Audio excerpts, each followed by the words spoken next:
미국의 1분기 GDP 증가율 확정치가 1.9%로 전문가 예상치와 지난 5월 수정치인 1.9% 증가율과 동일했습니다. 최근 유럽 위기와 고용시장의 회복 둔화로 GDP가 크게 개선되지 못했지만 그나마 소비가 늘면서 예상보다 위축되진 않았습니다. 제조업 경기를 보여주는 광공업 생산지수가 넉 달 연속 늘었습니다. 지난달 우리나라 광공업 생산은 지난해 같은 달보다 2.6% 늘고 전달보다는 1.1% 증가했습니다. 그러나 경기의 현재 모습과 미래 국면을 보여주는 지표는 동반 하락했습니다. 화물연대가 컨테이너 운송사업자 협의회가 제시한 운송료 인상안인 9.9% 인상에 합의했습니다. 이에 따라 화물연대는 최종 안을 놓고 곧바로 찬반 투표를 벌여 업무 복귀 여부를 결정합니다.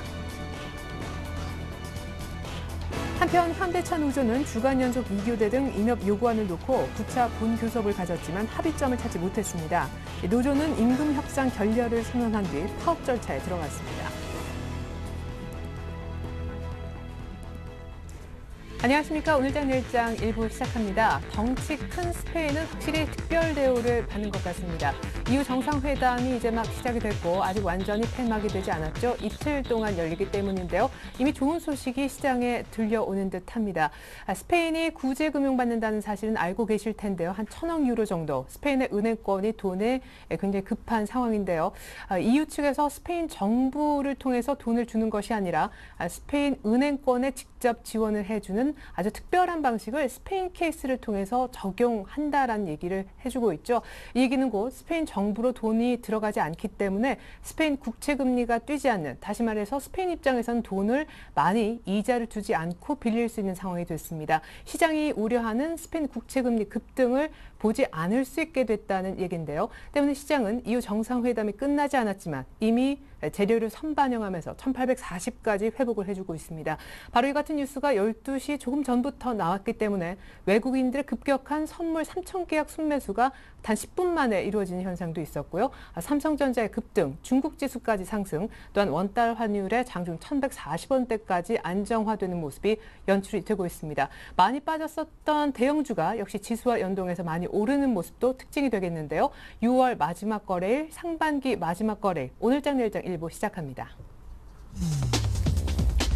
네, 오늘 만나볼 애널리스트는 대신증권의 최재식 팀장입니다. 막이 올랐죠? EU 정상회담 이후의 증시 향방은 어떻게 될까요? 또한 전일까지 5월 급락장 이후 시장 대비 강했었던 중소형주, 7월에도 좋은 흐름을 보일 수 있을지 대형주와 중소형주 사이의 고민 말끔하게 해결해 드립니다. 계속해서 만나볼 5인 중에 한 분은 오늘 KTB 투자증권 김영진 이사님이 되겠는데요. 더 막강하고 큰 변동성이 7월 달에 출현할까요? 또한 1,840포인트까지 오른 지금 적극적으로 주식을 더 사야 할 때인지 포트에서 현금화의 베스트 타이밍 미리 알려드립니다. 평택촌놈의 이기는 전략, 오늘도 평택촌놈 정호영 대표님 만나서 코스피 대 코스닥 차별화는 가속화될 것인지 여부와 오늘이 바로 상반기 마지막 거래일인데 3분기 또 하반기 긍정적으로 보면서 주식 비중 더 늘려도 좋은지 긴 관점에서 투자 팁도 중간 점검의 의미로 확인해 보겠습니다. 주간 5% 공략 종목은 오늘 동양증권 부평지점에 있는 박현상 대리가 주목하고 있는 대덕전자로 설명 들어보고요. 끝으로 마감 전략엔 포트폴리오, 오늘은 텐스탁의 이정현 팀장님이 함께해 주실 겁니다. EU 정상회담을 통해서 유로본드, 유로채권이라는 것이 도입될 수 있을까요? 독일의 재무장관은 일단 가능성을 열어둔다는 발언을 조금 전에 한 바 있고요. 적극적으로 매수에 나서지 않으면서 힘을 약간 잃은 듯 보이는 기관, 이제 믿을 것은 무엇인지 믿을 만한 수급 주체 전략 측면에서 체크합니다. 네, 덩달아 코스닥까지 490선을 타진하고 있는데요. 2시 3분 현재 코스피는 1,845선까지 올라갔습니다. 시황센터 먼저 다녀옵니다. 시황센터입니다. 코스피 지수가 오후 들어 급반등하면서 현재 1%대 강세를 보이고 있습니다. 오늘 지수는 EU 정상회담 결과에 대한 불확실성과 주말을 앞둔 경계심으로 인해서 하락세로 출발했는데요. 장 초반 한때 1,801선까지 밀리면서 1,800선을 위협하기도 했지만 오후장 들어서 외국인들의 대규모 선물 매수로 프로그램 매수세가 유입되면서 상승세로 돌아섰습니다. 현재 코스피 지수는요, 전거래일보다 1.42% 상승한 1,844선에서 거래가 되고 있네요. 외국인들은 현재 선물은 사고 있지만 현물 시장에서는 급매도세를 보이고 있습니다. 현재 외국인을 통해서는 1,600억 원이 넘는 매물이 집계가 되고 있고요. 반면 기관은 시장을 지켜주고 있습니다. 기관을 통해서 1,386억 원의 순매수 기록되고 있습니다. 이어서 코스닥 지수입니다. 반면 코스닥 지수는 수급 주체 동향에 따라서 출렁이는 흐름을 보이고 있는데요. 현재 코스닥 지수 확인해 보시면 오늘 지수는 오름세로 장을 시작한 후에 장 초반 순매수를 보였던 기관이 매도 우위로 돌아서면서 약세로 돌아서기도 했죠. 하지만 외국인의 매수세 유입에 힘입어서 재차 상승 전환에 성공하고 현재도 강포 확권의 흐름을 유지하고 있습니다. 현재 코스닥 지수는요, 전거래일보다 0.67% 상승한 489선에서 거래가 되고 있네요. 현재 수급 주체들의 동향을 살펴보시면 기관과 외국인이 소폭 매수에만 그치고 있습니다. 하지만 기관은 오후 들어서 더 매수폭을 늘리고 있는데요. 현재 기관을 통해서 45억 원 정도의 매수 물량이 집계되고 있네요. 이어서 환율 흐름 살펴보도록 하겠습니다. 오늘 환율은 EU 정상회의에서 유로 안정화기구의 직접적인 은행 지원을 합의했다는 소식에 가파르게 하락했는데요. 현재 환율입니다. 전거래일보다 4원 30전 하락한 1,149원 선에서 거래가 되고 있습니다. 이어서 코스피 시가총액 상위 종목 살펴보도록 하겠습니다. 삼성전자가 현재 4거래일째 상승세를 보이고 있는데요. 현재는 1.71% 강세를 연출하고 있습니다. 118만 8천 원에 거래가 되고 있고요. 반면에 자동차 3인방들은 하락하고 있습니다. 현대차가 0.85%, 기아차와 현대모비스도 모두 약보합권에서 거래가 되고 있습니다. LG화학은 현재 0.34% 밀려나면서 28만 9천 원에 거래가 되고 있고요. 반면에 삼성생명과 SK하이닉스도 2%대로, 한국전력 역시 강보합권에서 25,750원에 거래가 되고 있습니다. 이어서 코스닥 시가총액 상위 종목 살펴보도록 하겠습니다. 셀트리온이 현재 1.34% 상승하고 있습니다. 32,200원에 거래가 되고 있고요. 서울반도체도 강보합권에서, 파라다이스 역시 1.08% 오르면서 현재 14,000원에 거래가 되고 있습니다. SM과 CJENM도 강보합권에서 거래가 되고 있고요. 포스코 ICT 역시 1.41% 상승하고 있습니다. 반면에 위메이드는 4%대 급락세를 보이면서 56,100원에 거래가 되고 있고요. SFA 역시 0.91% 하락하면서 54,700원에 거래가 되고 있습니다. 이어서 이 시각 특징 업종 및 테마 종목 살펴보도록 하겠습니다. 현재 운수 창고를 제외한 모든 업종이 강세를 보이고 있는데요. 먼저 금융주부터 살펴보시죠. 금융주가 코스피 반등과 함께 기관의 러브콜을 받으면서 현재 강세를 보이고 있습니다. 하나금융지주가 2.7% 상승하고 있고요. KB금융 역시 2%대로 오르고 있습니다. BS금융지주가 3.72%, 그리고 우리금융은 현재 6% 가까이 급등세를 보이면서 12,550원에 거래가 되고 있습니다. 건설주가 외국인의 순매수에 7거래일 만에 반등을 시도하고 있습니다. 건설주 살펴보겠습니다. 현대건설이 현재 4.38% 오르면서 64,300원에 거래가 되고 있습니다. GS건설도 4.63% 오르고 있고요. 대우건설이 현재 3.54%, 대림산업 역시 2.62% 오르면서 현재 9만 원에 거래가 진행 중입니다. 황우석 박사가 줄기세포 등록 소송에서 승소했다는 소식에 이제 관련 테마주들이 일제히 상승세를 보이고 있습니다. ST큐브는 상한가를 기록하고 있는데요. 2,970원에 거래가 되고 있고요. 이노셀 역시 상한가를 기록하고 있습니다. 조화제약이 2.12%, RNL바이오 역시 1.3% 상승하면서 현재 3,900원에 거래가 되고 있네요. 일본이 태양광 발전 계획을 대규모로 늘린다는 소식이 전해지면서 관련주들이 연일 강세를 보이고 있습니다. OCI가 현재 1.81% 상승하고 있고요. 웅진홀딩스도 3.61% 오르고 있습니다. HB테크놀로지 역시 10% 급등세를 보이고 있는데요. 현재 1,230원에 거래가 되고 있고요. TCK도 3.51% 오르면서 11,800원에 거래가 되고 있습니다. 사졸시푸드가 상장 첫날 공모가를 밑도는 가격에 거래되고 있습니다. 이제 사졸시푸드 살펴보시면 주당 1,100원씩 하락하고 있는데요. 이제 8,900원에 거래가 되고 있습니다. 참 엔지니어링이 아몰레드 기술의 중국 유출로 인해서 국내 제조사들의 장비 국산화가 확대될 것이라는 전망에 현재 강세를 보이고 있습니다. 참 엔지니어링은 현재 8.69% 급등세를 보이고 있는데요. 2,940원에 거래가 되고 있습니다. 마지막 종목입니다. 유닛은 살펴보겠습니다. 유닛은이 일본 재생에너지 대규모 투자에 따른 수혜 기대감으로 이제 강세를 보이고 있습니다. 9.57% 상승하고 있는데요. 7,440원에 거래가 되고 있습니다. 지금까지 시황센터에서 김희선이었습니다. 네. 현재 시각 삼성전자가 2%가량 오르면서 주당 119만 원은 회복을 하네요. 오늘 삼성전자가 얼마나 오르는가가 지수에 굉장히 중요한 의미일 것 같습니다. 자, 계속해서 오늘 시장 분석을 좀 들어볼 텐데요. 먼저 대신증권으로 가서 최진식 팀장님부터 만나보죠. 안녕하세요. 네, 안녕하십니까? 네, 스페인 국채 안정 지원책 미리 공개가 된 것 같아요. 외국인들의 선물 급격한 순매수까지 붙어서 오늘 1845선까지 상승 턴을 하네요, 장중에. 네, 뭐 한 점심 대장 12시 전에 이제 유로존의 1차 회담에 대한 결과가 나오면서 좀 외국인들의 선물 매수와 함께 지수가 상승하고 있고요. 우리 증시뿐만 아니라 뭐 미국 선물 지수라든지 아시아 증시 대부분 이제 오장으로 상승폭이 더 커지고 있습니다. 오늘 뭐 전반적으로 뭐 은행주 부분하고 그다음에 일부 조선주, 일부 정유주들이 좀 상승세에서 많이 이제 참여를 하는 것 같습니다. 네, SK이노베이션, 우리금융 상승폭이 굉장히 두드러지네요. 자, 이후 정상회담이 이제 막 개막이 됐는데 일단 호재성 재료가 하나쯤 노출이 된 것 같고 이런 분위기가 조금 더 이어진다면 끝난 직후 뭔가 재료 긍정적으로 더 기대해봐도 좋을지 다시금 회의가 시작되고 나서 오히려 회의론이 좀 꺾이는 것 같아요. 네, 일단 뭐 주초에도 계속 얘기했었지만 뭐 과도한 기대를 말라는 계속 이제 언질이 있었고 실제적으로 그거에 따라 이제 시장 반응이 먼저 있었습니다.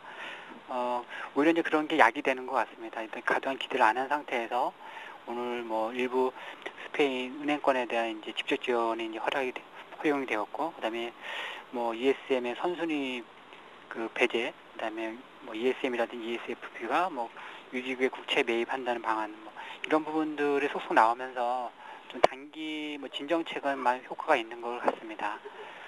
그런 부분으로 인해서는 좀 더 이제 뭐 약발은 더 있을 것 같고요. 다음 주 주중에 이제 22 통화정책 회의까지 있는데 그때 이제 아무래도 뭐 인플레 압력이 현저히 많이 줄었기 때문에 뭐 한 25bp 정도 금리 인하 여력은 추가적으로 있습니다. 뭐 3차 LTR로는 뭐 그건 어렵다 생각이 들지만 뭐 분위기상으로는 좀 나쁘지는 않은 것 같습니다. 그렇지만 기본적으로 이제 그 올해 말까지 이제 뭐 감독 기구를 설립을 해서 은행권에 대한 이제 그 동맹 차원에서 뭐 대응책을 이제 만들어놓은 과정을 이제 상징적으로 제시했는데 오늘 발표된 것들은 대부분 단기 진정책이라 해서 뭐 약발상으로 본다라면 뭐 단기적인 측면 정도가 아닐까 싶고요. 그리고 뭐 다만 다음 주 22 통화정책 회의까지 있어서 뭐 그리고 기대가 뭐 회의감이 먼저 선 반영이 된 상태였기 때문에 좀 더 상승 여력은 있을 수 있다. 그렇지만 뭐 중장기적인 부분에 대한 대책들은 아직 계속적으로 봐야 되기 때문에 그 상승 여력 자체로는 뭐 단기적인 측면에서 봐야 되지 않을까 생각이 듭니다. 네. 자, 그리고 또 다른 이슈가요. 사실 전일까지만 해도 5월 급락장 이후에 통계를 내보니까 지수 대비 대형주는 굉장히 많이 빠졌고 외국인들의 매도 대상이 되면서 중소형주는 오히려 좀 선전했다는 분석이 있던데 문제는 중소형주를 좀 괜찮다고 해서 사려고 보니까 오늘처럼 이렇게 시장에 호재성 재료가 나왔을 때 큰 폭 오르니까 곧바로 또 소외되는 것이 코스닥 중소형주 쪽이거든요. 대형주가 낫냐 혹은 중소형주가 나으냐 어느 쪽 선택을 하는 것이 좀 좋을까요? 네, 상대 이번 6월만 본다면 대형주 지수는 하락을 했었고 중형주, 소형주 지수는 상승했고 코스닥 지수 상승했는데요. 일단 7월 예상한다면 일단 불안한 가운데 변동성 안정은 좀 될 수는 있다 생각이 됩니다. 근데 이런 상태에서는 중성주 매력은 여전히 있다 생각이 들고요. 이건 이제 중성주가 무수히 많기 때문에 거기서 차별이 많이 있다는 것을 염두를 해야 된다는 것입니다. 그리고 올해 5월달 급락과 6월에 이렇게 대책들, 트로이카 모임 이슈라든지 이런 대책들 보면 작년에 5, 6월과 거의 흡사한 이벤트 이슈로였고 또 금융시장에 또 반응을 보였었습니다. 실제로 작년 6월, 7월에 보면 대부분 이제 중형주하고 중형주가 대형주 대비 상대적인 좀 상승세의 흐름을 보여줬었고요. 저는 뭐 7월이 5월 달처럼 변동성이 확 커지지 않는다라면 뭐 중소형주 흐름에서는 뭐 계속 흐름 유효하지 않나 싶습니다. 물론 이제 뭐 7월이 아주 랠리라면 상대적으로 대형주가 더 강할 수는 있다 생각이 들지만, 그렇다 하더라도 뭐 그 실적과 함께 뭐 중소형주에서 덜 올라간 수익 많은 종목들에 대한 재평가 뭐 이런 것들 이 옥석가리가 되면서 그 부분도 계속 흐름은 뭐 나타나지 않을까 생각을 갖고 있습니다. 네, 변동성이 7월 달에 크지 않으면 중소형주 흐름은 좀 유효하다라는 전략 주셨고, 일단 오늘 유럽의 호재는 좀 단기성이지만 그래도 다음 주에 기대해 볼 만한 이벤트 ECB 통화정책회의가 있으니까 또 한 번의 기대의 언덕은 남아 있는 상황입니다만, 유럽은 역시 이제 큰 해소를 하기가 좀 어려운 그런 안건이긴 하죠. 자, 그렇다면은 반등 탄력도 어느 정도 나오다가 멈칫할 것도 같거든요. 이제 7월 달인데 마감 전략 세워 주십시오. 네. 뭐 일단 뭐 6월에 이제 뭐 지난주 FOMC 전까지는 기대감에 따른 반응을 좋게 보였었고, 다시 이제 FOMC 위에서 다시 이제 뭐 좀 회의론, EU 정상회담 회의론 때문에 약세를 보였었습니다. 근데 다시 이제 뭐 일단 회의론에 따른 반응과 함께 지금 이제 뭐 속속 대책이 나오면서 좀 반응을 보여주고 있는데, 단기 진정책으로는 뭐 예상했던 부분으로 뭐 양호한 것 같습니다.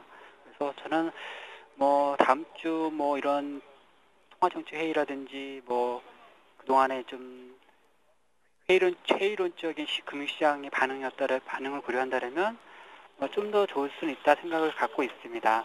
그렇지만 뭐 좀 이제 그 뭐 7월 한 달 내내 본다라면 뭐 그 안에서도 뭐 그리스의 구제금융 재협상 논의라든지, 그리고 그 단기 진정책 말고 독일의 이제 그 얼마나 이제 유로존 빚을 또 안으려는 이제 양보가 많아질 것인가에 대한 부분이 이제 논의가 많이 있어야 될 것 같아요. 그래서 그런 부분 때문에 단기 긍정적, 좀 중기는 다시 좀 더 보자, 뭐 이런 생각입니다. 네. 자, 일단은 뭐 관망하지만 일부 저가 매수 그리고 유동성도 일단 좀 계속 갖고 가자라는 큰 그림은 변함이 좀 없으신 것 같습니다. 대신증권의 최진식 팀장님 전략 들어봤습니다. 도움 말씀 감사합니다. 네, 감사합니다.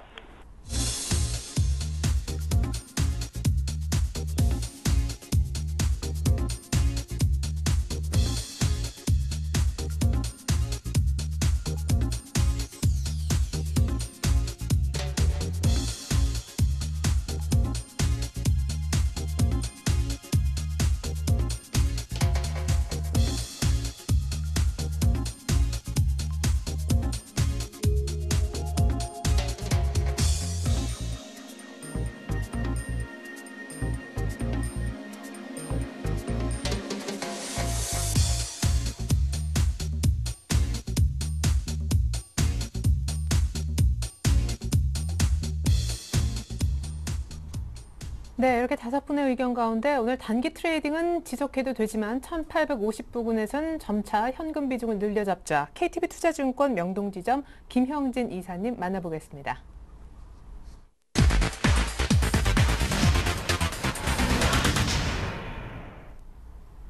네, 이사님 안녕하세요. 네, 안녕하십니까. 네, 이후 정상회담 결과가 완전히 나오진 않은 것 같은데 시장이 좀 예상보다 빨리 웃는다라는 생각이 드네요. 예, 그렇습니다. 뭐 어떤 ESM 관련해서 소식이 들어왔지만 그거보다도 뭐 그러한 모습이 나스닥 선물이나 뭐 이쪽 선물 지수 쪽을 움직이게 하면서 또 시장에 좀 긍정적인 영향을 미친다 이렇게 볼 수가 있겠고요. 우리 시장만 오르는 건 아니죠. 니케이도 오르고 아시아 시장 전체적으로 오르기 때문에 어떤 유로존 쪽에서 나오는 그런 재료가 좀 긍정적으로 작용이 되고 있다 이렇게 봐야 될 것 같습니다. 어떤 이런 호재성 재료가 노출이 되는 그런 상황이 사실 호재로 확신하기는 힘들지만 막연한 그 불안감이 계속 남아있었던 그 상황에서는 그런 막연한 불안감 해소에는 도움이 된다 이렇게 볼 필요가 있어 보입니다. 특히나 이 유로존 그 정상회담이 이게 주말에 일정이 잡혀 있으니까 우리 시장 끝난 다음에 또 유럽이나 미국에서 어떻게 반응을 할까 이게 좀 걱정이 되던 그런 상황에서 지금 같은 시장 흐름이 나타났기 때문에 좀 안도감이 나타난다. 아시아 시장 전체적으로 그런 문제다 이렇게 봐야 될 것 같습니다. 쉽게 결론에 도출될 의제도 있다라고 생각이 드는데 사실 지금 상황에서 그러한 지금 결론에 도출될 수 있는 그런 문제가 재정부채 문제 해결하는 근본적인 문제와는 거리가 있는 것이고 우리가 기대하는 그 유로본드의 문제 그것이 어떤 결론이 쉽게 날 문제냐 이렇게 접근을 한다면은 지금 시장의 모습이 좀 약간 우스꽝스럽기도 보인다 이렇게 말씀을 드리겠지만 일단 불안감은 해소되는 그런 모습이다 이렇게 볼 수 있겠고 저는 사실 EU 정상회담보다도 그와 관련돼서 나타날 수 있는 공조화 이쪽을 한번 지켜보자 이 말씀을 드리겠는데요. 명확한 어떤 결론을 확실하게 낸다 이거보다도 기대를 할 만한 것이 유럽에서 어떤 그 움직임을 보일 때 이 글로벌 공조 그러니까 미국이나 중국 쪽에서의 어떤 정책 공조가 가시화되는지 그것이 오히려 더 중요하다 이렇게 생각이 되고요. 유럽의 문제가 뭐 유럽 자체의 유동성으로 해결될 것으로 본다. 이렇게 보는 시장 참여자 사실 뭐 국내에 통틀어서 별로 없는 그런 상황이죠. 그렇기 때문에 대외적으로 그러니까 유로존 쪽에서 봤을 때 대외적으로 좀 공조되는 정책적 공조가 어느 정도 가시화되는지 이걸 좀 볼 필요 있어 보이고요. 한 가지 예를 든다면 이제 경기 부양을 위해서 GDP 뭐 1%를 기금으로 설정한다 이런 얘기 나오고 있는데 그 1% 수준을 한번 2008년 금융위기 때하고 한번 비교해 본다면은 사실 너무 적다 이렇게 말씀을 드릴 수가 있습니다. 그 당시에 독일이나 뭐 이쪽에서 접근했었던 방식들이 약 한 2%에서 3% 정도씩 재정 부채 해결을 위해서 유동성을 좀 경기 부양을 위해서 기금 설정하는 형식으로 또 재정 정책으로 또 이렇게 자금을 투입했다 이렇게 봐야 될 테고요.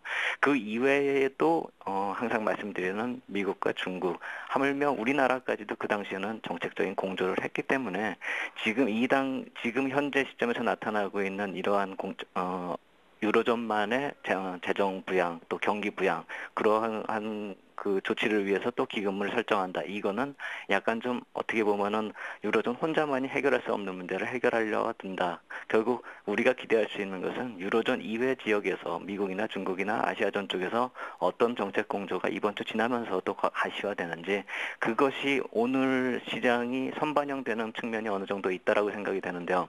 이 선반영이 뭐 주말에 어떤 좋은 재료가 나왔을 때 월요일 날 또 계속 상승하기 위해서는 이 유로존 쪽에서의 호재보다도 그 이후에 나타날 수 있는 그 이외 지역에서의 정책적 공조가 더 필요하다. 그리고 또 그것이 나타나는지 한번 확인할 필요가 있겠다. 이렇게 말씀을 드리겠습니다. 네, 유럽을 또 이상 아우르는 글로벌 차원의 정책 공조 중요성을 얘기해 주셨는데 오늘 또 금요일이고 6월 달이고 해서 월 말, 상반기 말이기도 합니다. 주봉, 월봉 다 궁금한데요. 일단 의외로 주봉은 좀 선전할 것 같고 계속해서 말씀해 주셨던 변동성 부분 7월 하반기에는 좀 잦아들지 궁금합니다. 금요일은 무슨 외국인들 선물대인 것처럼 지난주 금요일은 많이 팔더니 오늘 또 급격히 사네요.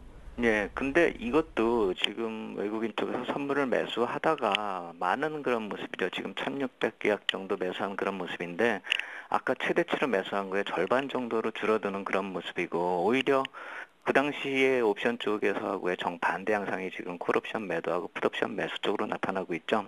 항상 이 장중의 파생상품 시장에서 빠르게 요새 변동을 하기 때문에 이 변동성 확대가 어떤 방향성을 가진 변동성도 좀 확대되고 있는 측면이 강한데 그것뿐만이 아니라 장중에 나타나는 그 변동성까지도 상당히 커지고 있기 때문에 지금 현재로서는 방향성의 변동성하고 더불어서 장중 변동성까지 좀 리스크를 높이고 있다 이렇게 봐야 될 것 같습니다. 특히나 말씀드려 왔었던 그 변동성 축소와 그 확대가 이 반복이 되는 모습은 최근 그 차트를 놓고 봐도 우리가 바로 알 수 있는데요.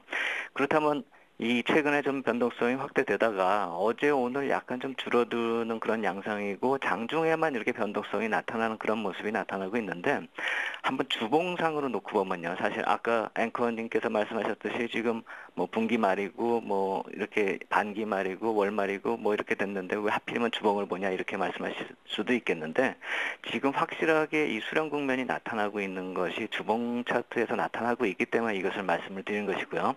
주봉을 만약에 본다라고 한다면 종합지수보다 이제 코스피 200 지수를 놓고 보면 더 정확히 나타나는데요. 한번 나중에 투자자분들께서도 이 주봉으로 한번 코스피 200 지수를 보면은요, 이 수렴되는 과정이 아주 확실하게 나타나고 있는 것을 우리가 볼 수가 있습니다. 결국 주봉에 이제 추세선까지 만들어 보면은요, 그 추세선을 어떻게 만드냐면 2008년 10월 그 좀 안 좋았었던, 우리가 누구나 다 알던 2008년에 저점을 기록했었던 그때죠. 그리고 작년에 유로존 재정 부채 부각으로 인해서 만들어진, 그러니까 재료는 똑같은, 지금의 재료하고 똑같은 재료지만 작년에 만들어졌었던 그 저점이죠. 이것을 이어서 지금 현재 시점까지 또 온다라고 한다면, 최근에 그 나타났었던 그 저점까지 그 추세 지지선이 이어지게 됩니다. 결국 수렴 과정이 계속 하단에서는 상승하는 그런 추세선이 있고, 위에서는 또 하나가 이 고점의 작년 2011년에 5월의 고점하고 7월의 고점을 잇는 상단 저항선이 아래로 하향하기 때문에, 아까 말씀드린 상향하는 추세선과 지금 하향하는 추세선, 이 두 선이 지금 수렴되고 있는 국면이고요. 이 수렴된 이후에는 어느 정도 방향을 잡아 나갈 것이다, 이렇게 봐야 될 것입니다. 그것이 빠르면 다음 주, 그렇지 않고 조금 늦어진다 하더라도 그 다음 주 정도가 방향을 잡는 시점이다, 이렇게 보이는데, 아마도 전체적인 이 재료나 또 나오는 경제 지표들 같은 것을 좀 봤을 때는 다음 주가 좀 가능성이 높지 않을까, 이렇게 생각이 됩니다. 물론 이제 이런 방향성을 논하는 것이 아니라 변동성을 얘기할 때는 수렴 과정 이후에 변동성이 커질 때 그게 꼭 아래쪽이다, 이 말씀을 드리는 것이 아니다라는 말씀은 다시 한번 드리고요. 그것은 위쪽이 될 수도 있습니다. 하지만 개인적으로 위가 더 크냐 아래가 더 가능성이 크냐라고 봤을 때 아래쪽이 더 크지 않을까라는 생각이 들지만, 그것을 지금 예단하기는 불가능한 일이고, 제 개인적인 감은 좀 아래쪽이 더 커질 수 있을 것 같다는 생각이 듭니다. 하지만 오늘 나타나는 현상하고 다음 주 초에 어떤 해외 요인이 또 부각이 되는지, 그것은 좀 확인을 해봐야 될 필요가 있겠다, 이렇게 말씀을 드리겠고요. 중요하게 말씀드려야 될 거는, 이런 변동성이 다시 커지고 방향성이 어느 정도 정해진다라고 한다면, 이번에는 좀 추세가 강하고 그 변동성도 마찬가지로 강하고 그 방향이 이어지는 기간도 어느 정도 좀 길 것 같다. 왜냐하면은 주봉이 중기 추세선으로 수렴되는 그 국면이고, 그 수렴 과정도 상당히 긴 과정을 거쳤기 때문에 이번에 한번 변동성이 나타나고 방향성이 제시된다면 어느 정도 좀 더 기간이 좀 긴, 아마 하반기에 중기적인 어떤 추세를 만들어 나가는 그런 움직임이 나타날 가능성이 크겠다, 이렇게 말씀을 드리겠습니다. 네, 어쨌거나 위쪽이든 아래쪽이든 간에 7월 초, 그러니까 다음 주 정도에 방향성이 시장은 나올 수 있을 것 같다라고 좀 예상을 해주셨는데, 포트에서 IT하고 이제 화학 산업재 쪽 비중을 늘려잡을 생각을 하고 계시다고 들었습니다. 사실은 이미 주 초반에 1,800 이렇게 장중에 깨고 했을 때 비중을 늘리신 결과가 아닌가 싶은데, 포트폴리오 전략 궁금합니다. 오늘 또 거의 1,850 부근이어서요. 네, 지난주에 좀 늘려놓은 게 지금 IT가 25%, 오늘 보내드린 자료가 IT가 25%, 필수 소비재 25%, 화학산업재가 20%, 또 현금은 좀 지난주보다 줄어들어서 25% 이렇게 줄이는 그런 모습인데, 아마 이게 제가 잘못 계산을 한 것 같습니다. 화면에는 30%로 나오네요. 어찌됐건 간에 이 IT하고 화학산업재를 늘린 그 비중 포지션이고요. 필수 소비재 같은 경우 특별히 늘릴 이유가 없기 때문에 결국 단기 트레이딩은 IT와 화학산업재에서 하자, 이 말씀을 드렸던 것이기 때문에 이 정도로 보시면 될 것 같고요. 결국 지수대별로 트레이딩을 계속하자, 이 말씀에서 결론을 내면 될 것 같습니다. 특별히 다른 쪽 업종을 비중을 늘릴 만한 이유가 없다라는 건 지난주에 한번 말씀을 드렸죠. 삼성전자나 IT나 이쪽이 부각이 돼서 예전처럼 차별화의 주도적인 위치를 점할 그럴 시기는 아니다, 이제는. 그렇기 때문에 자동차나 전자나 이쪽을 굳이 비중을 높이고 시가총액 비중 이상으로 오버웨이트 할 이유는 없겠다, 이 말씀 다시 한번 드리겠고요. 1850포인트를 근접할 때 어느 정도 현금화가 필요하다, 이 말씀을 드리는 이유는 지금 거의 대부분의 중장기, 단기부터 중장기 추세선들이 이쪽에 좀 모여있는 그런 상황입니다. 아마 한 일봉상으로 보면 그걸 금방 알아보실 수가 있을 텐데요. 만약에 이것을 뚫고 나간다면, 아까 방금 전에 말씀드렸었던 변동성 확대가 만약에 이것을 상단으로 뚫고 나간다라고 한다면, 그건 상당히 좀 큰 폭 상승이 갈 것 같다, 이렇게 말씀을 드리겠는데, 그러한 변동성이 나타나기 이전에 이쪽에 접근할 때에는 1950포인트까지 접근할 때는 어느 정도 현금화가 좀 필요하다 이 말씀을 드리는 것이고요.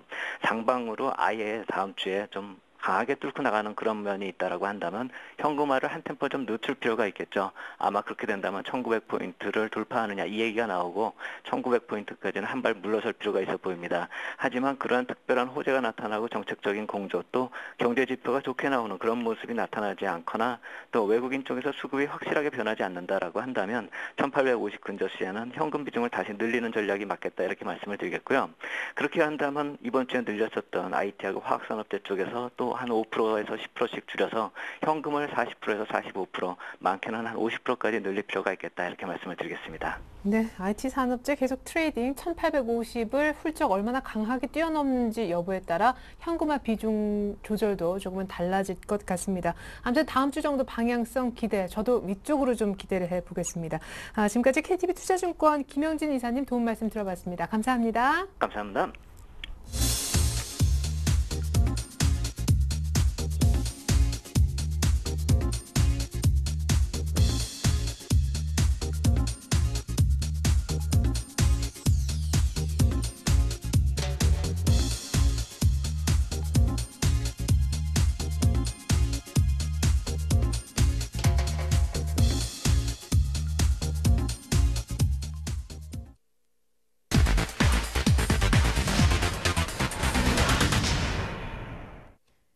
안녕하세요. 평택촌놈의 이기는 전략 김보람입니다. 정우영 대표님과 함께 오늘장 점검해보고 오늘 종가 공략주도 찾아보겠습니다. 대표님 안녕하세요. 네, 안녕하세요. 네, EU 정상회담에 대한 경계감이 기대감으로 바뀌면서 오늘 코스피도 반등하고 있는데요. 1% 이상 오르고 있습니다. 지수는 1840선. 오늘장 점검해보고요. 그리고 다음 주장은 어떻게 예상하시는지도 함께 들어보겠습니다. 네, 오늘 결과는요, 1800선대 지지력을 시험하는 구간대였습니다. 오늘 저점이 1801포인트였습니다. 그런데 이 시간 현재 1846포인트 가리켜주고 있는데요. 확실하게 1800선대를 지지한다는 것을 한번 보여주었고요. 그 다음에 코스피와 코스닥이 좀 차별화가 가속되고 있다. 이걸 좀 말씀드리겠습니다. 그래서 이렇게 보시면 되겠습니다. 오늘 결과의 핵심 포인트는 역시 1800선대는 지지가 됐다는 점, 그 다음에 코스피와 코스닥의 차별화는 여전히 가속되고 있다는 거, 이 두 가지 말씀드리겠고요. 다음 주죠. 그러니까 월요일입니다. 월요일 이제 예상을 말씀드리면은 유럽 정상회담 결과 후에 이제 변동성이 좀 더 확대될 것이라고 보는데 저는 좀 낙관적으로 보고 있습니다. 왜 그러냐면 어차피 만약에 해결을 안 하면 공멸하기 때문에 저는 어떤 식으로든 해결책이 나올 거라고 보고 있기 때문에 그동안 제가 6월 초순에 기록했던 1776선이 중기 저점이 될 가능성이 높다고 보고 있는데요. 그 관점은 여전히 똑같고요.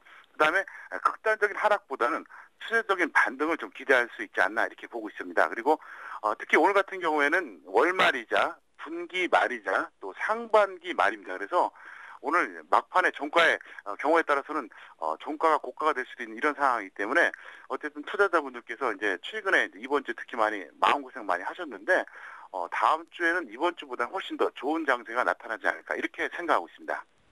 일단 다음 주 월요일도 추가 상승에 무게를 두십니다. 지수는 1840선 위인데요. 그렇다면 주식 비중도 잡아주시죠. 네, 오후 2시 50분 기준으로 종가 전략입니다. 1825선 이상에서는 직장인 75%, 전업 100% 유지해 주시기 바랍니다. 현재 지수가 1846포인트니까 아마 특별한 일이 없으면 1825선 아래로 떨어지기는 어렵습니다. 그래서 일단 오늘 웬만하면 75에서 100% 유지해 주시기 바라겠고요.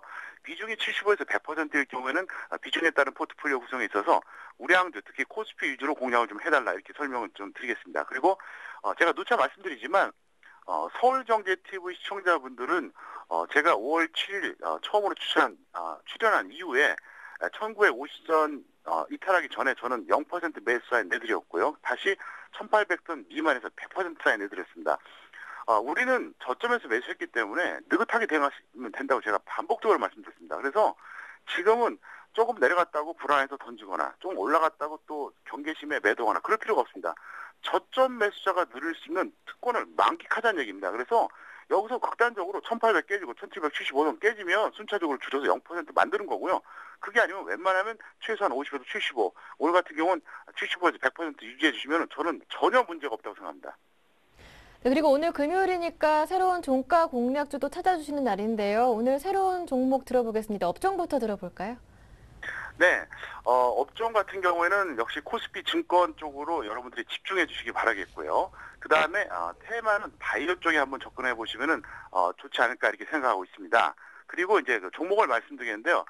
공교롭게도 제가 이번 주부터 사실 추천주를 드렸는데 상당히 결과가 좋았습니다. 이번 주 월요일 추천주로는 이제 삼성전자였었고요. 삼성전자가 이제 113만 2천 원이었었는데 이 시간 현재 119만 5천 원이니까 약 한 6만 원 정도 올랐습니다. 그리고 화요일에는 HMC 투자증권 종가 기준으로 12,350원이었는데 현재 13,000원 정도 기록하고 있고요. 그 다음에 수요일에는 코덱스 레버리지를 추천해드렸습니다. 이거는 이제 1,900원이었었는데 현재 11,200원입니다. 자, 그럼 오늘 추천해드릴 종목이 뭐냐? 바로 SK컴주입니다. 그래서 SK컴주 같은 경우에는 코스닥 대장주는 아니지만 현재 그 가치 평가라든가 현재 기술적인 흐름, 기타 코스닥 시장의 메커니즘을 생각했을 때 지금 정도 들어가시면 여러분들이 중기적으로 충분히 승산이 있고요. 오늘 종가 기준으로 일단 배팅해 주시기 바라겠고요. 종가 기준으로 다음 주부터 마이너스 10% 손절과 플러스 20% 목표 수익 이것만 엄수해 주시면 뭐 별 무리가 없다고 생각합니다. 네, 오늘 종가 공략 종목으로 SK컴즈 새롭게 들어봤습니다. 도움 말씀 잘 들었습니다. 고맙습니다. 네, 감사합니다. 네, 지금까지 평택촌놈의 이기는 전략 김보람이었습니다.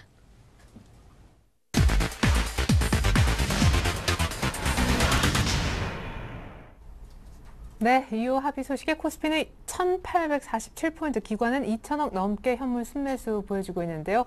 이번 순서는 주간 단위 5% 수익 낼 수 있는 종목 알아보는 시간입니다. 오늘은 동양증권 부평지점의 박현상 대리님 연결합니다. 안녕하세요. 예, 안녕하세요. 네, 지난주 FPCB 업체인 이녹스 추천하신 듯한데 뭐 큰 수익도 손실도 없는 듯합니다. AS 점검부터 해주시죠. 네, 뭐 저번 주에 말씀을 드린 것처럼 목표가로는 22,500원 정도 말씀을 드렸고요.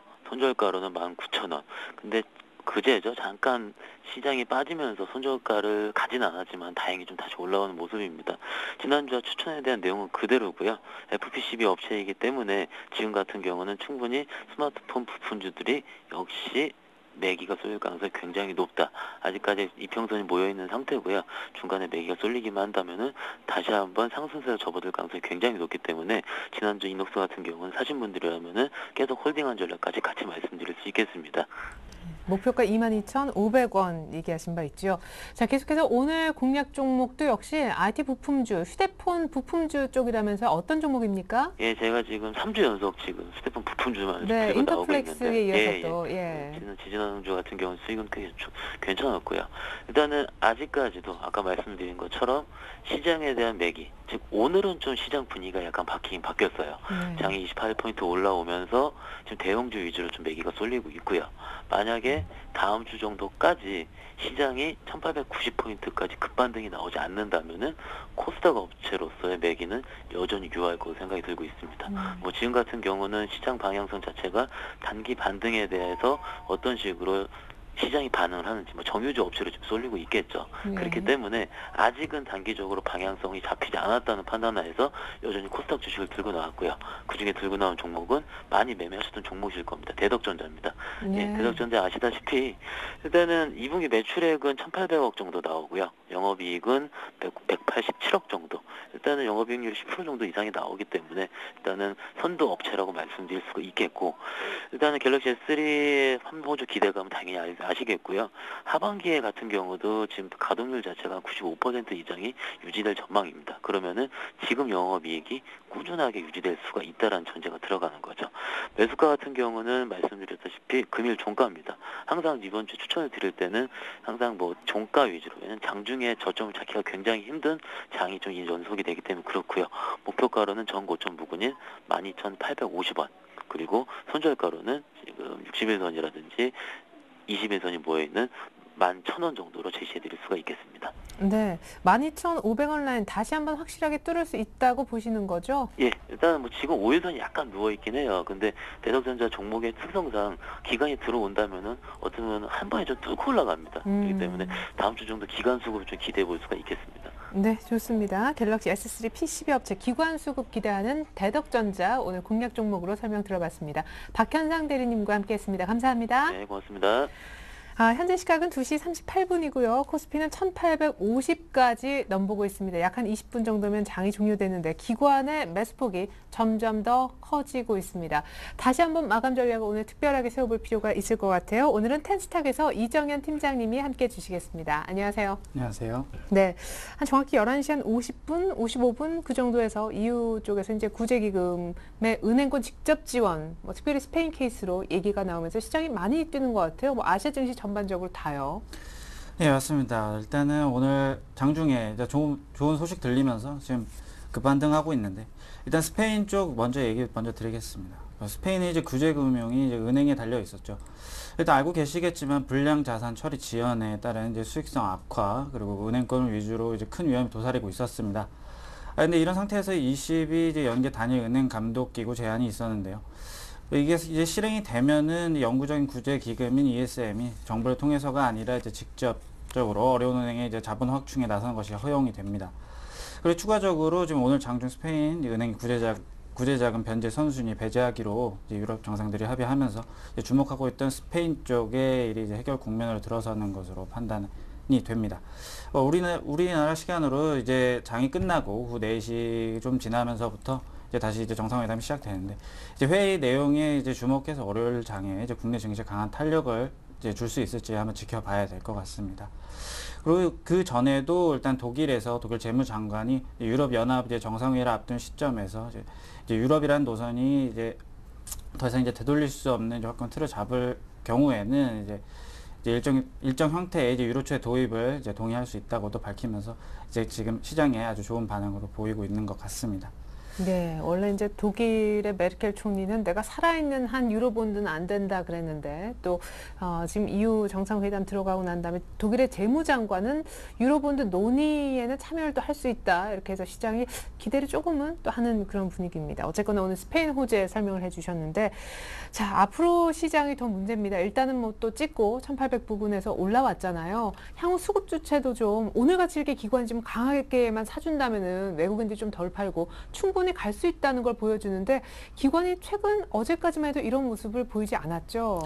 네, 맞습니다. 최근에 이제 외국인의 매도세를 이제 기관이 막아주지 못하는 모습 보여줬습니다. 비교적 이제 외국인 비중이 이제 높지 않은 이제 코스닥 중소형주가 많이 선방하는 모습 보였는데, 네. 일단 EU 정상회담에서 이제 호재 더불어서 지금 5월부터 바닥 찍고 이제 서서히 경기 부양 진행 중인 중국, 그리고 이제 서서히 이제 완만한 경제 상승 노리고 있는 미국, 이제 이것에 따라서 이제 긍정적인 요인이 이제 시장에 좀 들어온다면 이제 앞으로도 계속적인 국내 시장의 상승 이제 불러올 것 같고, 일단 지금 현재는 기업 가치도 중요하지만 그래도 외국인 수급이 무엇보다 좀 중요해진 상태이긴 합니다. 해당 사항 이제 체크하시면서 이제 종목 찾아야 되는 것이 좋을 듯하고요. 일단 이제 마지막으로 이제 국내 주식 시장에 대해서 좀 말씀드리면, 일단 지금 현재 이제 국내 성장률 하며 이제 물가 상승률이 동시에 이제 하락한 상태입니다. 유로존 해결 국면과 동시에 이제 성장률만 다시 돌아온다면 이제 당분간은 이제 박스권 등락을 하겠지만 이제 계속 이제 실적에 관련된 이제 모멘텀이 아직 비교적 강한 이제 IT주나 이제 성수기 도래에서 이제 여행주, 그리고 항공주, 그리고 최근 이제 좋은 수급 보여주고 있는 이제 게임주나 이제 마지막으로 이제 중국 소비 관련주들 이제 관심 가져주는 것이 좋을 것 같습니다. 네. 자, 그렇다면 시장을 당장 다음 주부터는 7월인데 7월 첫 주에 ECB 통화정책회의라는 모멘텀이 될 수도 있는 이벤트가 기다리고 있는 상황에서 외국인도 덜 팔고 기관도 이제 좀 강력하게 한 번쯤 끌어올려주는 모습이 호재에는 있었습니다. 이 정도에서 이제 비중 축소, 슬슬 현금화 대비 의견도 있었었는데 어떤 의견이신지, 또 대형주와 말씀해 주셨던 앞서서 IT 부품주 추천도 나왔습니다만은 대형주와 중소형주 사이의 그 전략도 굉장히 고민스러워요. 네, 맞습니다. 지금까지는 중소형주가 조금 이제 선방해주는 모습을 보였습니다. 그래도 증시가 이제 반등을 시작하면은 그래 대형주 위주로 이제 다시 반등이 시작되고, 그리고 지금 현재 외국인 수급 자체도 이제 IT 업종 위주로 먼저 들어올 것 같다고 판단되기 때문에 이제 그쪽으로 보시는 것이 나을 것 같습니다. 네, 좋습니다. 오늘 신규로 포트에 넣을 종목이 혹시 있으신가요? 오늘은 제가 준비는 하지 못했지만 오늘 그래도 장이 상승하는 국면에서 그래도 쉽게 또 아직 변동성이 아직도 존재하는 상황이기 때문에 그래도 이 주말 지나고 이제 정상회의 나온 회의 결과 나오는 걸 봐서 월요일날 다시 종목을 추천해 드리도록 하겠습니다. 네, 좋습니다. 이제 기존 포트를 한번 볼게요. 어떤 종목들이 있었을까요? 자, 그래도 이름만 보면 알만한 회사들입니다. SK 하이닉스가 비중 가장 크게 30%, 대한항공과 NC소프트가 각 20%로 편입이 돼 있었었군요. 누적 수익률을 저희가 낮 12시 기준 오늘 집계를 해보니까요. 7.7% 수익률 1등이 SK 하이닉스입니다. 월요일 날 4% 빠질 때도 홀딩해도 괜찮다 의견을 주신 바 있는데 오늘 또 상승하고요. 대한항공은 이미 5만 원대 안착 들어갔는데 7% 수익 납니다. 사실 SK 하이닉스는 한 번에 이제 추가 매수가 있었었는데 대한항공이 참 선전한다는 느낌이고요. NC소프트는 OBT 이후에 의외로 미끄러지다가 오늘 이제 반등인데 손절 가격을 사실은 가격상 지금 이탈을 한 상황이거든요. NC소프트가 조금 급해 보여요. 예, 일단 NC소프트 먼저 말씀드리겠습니다. 일단 NC소프트 그 장중에서 지난 상황 가면서 일단은 급락장세 좀 보여줬습니다. 그래도 현재 이제 제가 그래도 제시해드린 이제 손절가 밑에 하향을 했지만 현재도 지금 아직 손절가 밑에 위치하고 있지만 그래도 현재 이제 길드워2 예약 판매량이 이제 100만 장 이상 된다는 기사가 있었습니다. 이제 네. 6월 25일 기사였는데요. 이제 시장에서 이제 인지가 아직 안 되었던 것 같다고 저는 판단하고 있습니다. 이제 블러드 앤 소울이 이제 이어서 이제 길드워2 모멘텀이 본격화될 전망입니다. 이제 매수 의견 드린 후 이제 낙폭 지금 컸고 말씀드린 손절가 하회하고 있지만 새로운 모멘텀 전망 좋기 때문에 매도 사인 보류하도록 하겠습니다. 네, 그러면 손절 라인은 어떻게 재조정하시는 거예요? 현재 지금 보유하고 있는 걸 가정했을 때 그래도 26,000원 선을 손절 가격으로 지금 다시 제시해 드리겠고요. 네, 그러니까 27만 5천 원에서 26만 원으로. 예, 맞습니다. 네, 알겠습니다. 좀 내리고 더 홀딩 해보자. 나머지 하이닉스와 대한항공이요. 예, 네, SK 하이닉스 말씀드리겠습니다. 일단 SK 하이닉스 금일 이제 외국인 강한 매수세 보여주면서 상승하고 있는데요. 아직 SSD 관련 좋은 모멘텀 나옴에도 불구하고 지금 현재 국제 연기 따른 외국인 과매도로 인해서 급락 나왔습니다. 그동안 매수했던 물량이 이제 그대로 이제 내놓는 모습 있었는데요. 오늘자 신문에도 이제 엘피다 인수 관련해서 확정 소식이 들렸죠. 이에 대해서는 하이닉스에 미칠 영향은 적다고 생각하고요. 재무적인 면에서나 이제 기술적인 면에서 하이닉스의 위협적인 존재는 아닐 것이라고 판단됩니다. 네, 자 3만 원 부근까지 노리고 있고 끝으로 대한항공 사실은 1차 목표가인 5만 원에는 도달을 했는데요. 예, 대한항공 지금 현재 1차 목표가 지금 상회하고 있는데요. 이제 대한항공 이제 짧게 말씀드리면 이제 2차 목표가 지금 노리겠고 그리고 지금 현재 손절가를 그러니까 예를 들어서 익절가를 49,500원으로 잡고 그리고 홀딩하도록 하겠습니다. 네, 좋습니다. 자, 대한항공은 손절가를 높이고 또한 NC소프트는 손절가를 26만 원으로 낮춘다는 AS 들어봤습니다. 하이닉스, 대한항공, NC소프트 모두 홀딩입니다. 지금까지 포트폴리오 전략의 텐스탁 이정현 팀장님이었습니다. 감사합니다. 네, 2시 47분인데요. 아직 마감 동시효과 안 들어갔는데 1851선입니다. 기관 2680억 순매수 해주네요. 전 잠시 후 종가 들고 2부로 다시 옵니다. 고맙습니다.